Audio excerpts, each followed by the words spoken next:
Hi, last week நம்ம parts of speech னா என்னன்னு ஷார்ட்ஸ்ல பார்த்திருந்தோம். ஸோ அந்த ஷார்ட்ஸோட வீடியோ லிங்க் நாங்கள் டிஸ்கிரிப்ஷனில் கொடுக்குறோம், மறக்காமல் போய் பார்த்துக்கோங்க. ஸோ இந்த வாரம் நம்ம பார்ட்ஸ் ஆஃப் ஸ்பீச்சில் நவுன் அண்ட் ப்ரனவுன் ரெண்டும் என்னென்னு பார்க்க போகிறோம். நவுன் அப்படிங்கிறது பெயர் சொல், அதாவது பெயரை குறிக்கின்ற சொல். ஸோ இன்னும் உங்களுக்கு புரிகிற மாதிரி சொல்லணும் அப்படின்னா, ஒரு மனிதர்களோட பெயரையோ இல்லை ஊரோட பெயரையோ இல்லை ஒரு பொருளோட பெயரையோ, ஃபார் எக்ஸாம்பிள் பிரவீன், ரேஷ்மா இதெல்லாம் மனிதரோட பெயர்.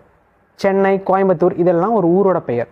டேபிள், சேர் இதெல்லாம் ஒரு பொருளோட பெயர். ஸோ இந்த நேமிங் வேர்ட்ஸை தான் நம்ம நவுன் அப்படின்னு சொல்லுவோம். அண்ட் ப்ரனவுன் அப்படிங்கிறது வினைச்சொல், அதாவது நவுனை ரெஃபர் பண்ணி சொல்கிறது தான் ப்ரனவுன். ஸோ இந்த ரெஃபர் பண்ணுறது அப்படின்னா என்ன அப்படின்னா, Praveen is a good boy, Praveen is reading English. So இங்கே நம்ம ரிப்பீட்டடாக நவுனை யூஸ் பண்ணாமல் அதுக்கு பதிலாக Praveen is a good boy, he is studying English, he is playing well. So இங்கே நாம் நவுனை ரெஃபர் பண்ணி ஹீன்ற ப்ரனவுனை யூஸ் பண்ணியிருக்கோம். So he, she, it, I, we, they இது எல்லாமே ப்ரனவுன்ஸ் தான்.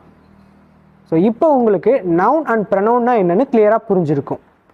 ஸோ நெக்ஸ்ட் வீக் நாம் பார்ட்ஸ் ஆஃப் ஸ்பீச்சில் வேர்ப் அண்ட் அட்வர்ப்னா என்னென்னு பார்க்க போகிறோம். ஸோ வீடியோவை மிஸ் பண்ணாமல் பார்த்துக்கோங்க. தேங்க்யூ.